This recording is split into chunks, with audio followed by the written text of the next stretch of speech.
Speaking to you in the summer, Nick Davies said that he found that the Scott Trust owning The Guardian meant that he could work without interference over the last couple of decades. And Fintan O'Toole was there, and he said that he found that the Irish Times Trust also allowed him to work without interference. Bearing in mind all the organisations you've worked for over the years, are there similar trusts in the States that allow journalists to work without interference, or have you been able to manage it okay?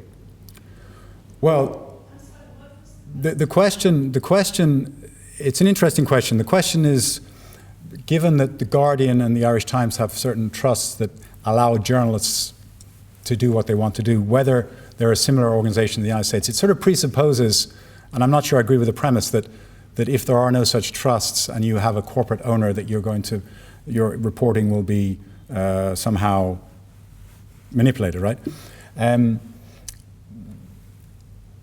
It's quite clear that there are certain commercial considerations, and I met this in CBS News, that operate in making editorial decisions.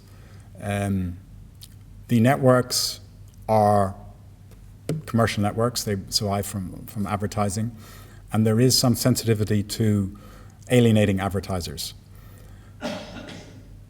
I think that's a reality that most journalists are aware of and will try and resist. In my case, it was something I resisted quite strenuously.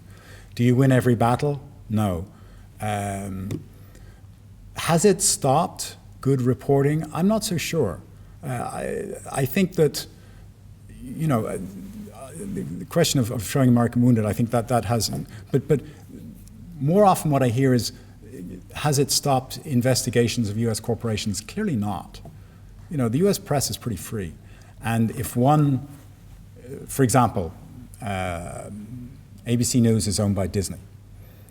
If people are dying on Disney theme park rides, it may not appear first on ABC News, but you can be sure it'll be on NBC and CBS.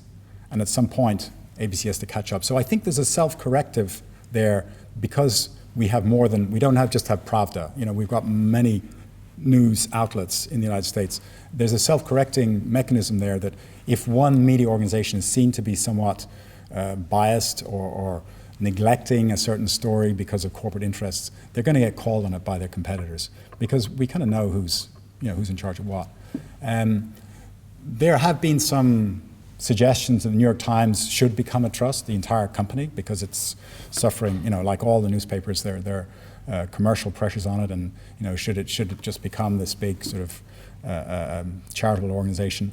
I don't know if it'll get there, but right now, my sense is because of the plethora of media organizations, there isn't as much censorship as people seem to think there might be. I understand your question. I'm just not sure I agree with the premise.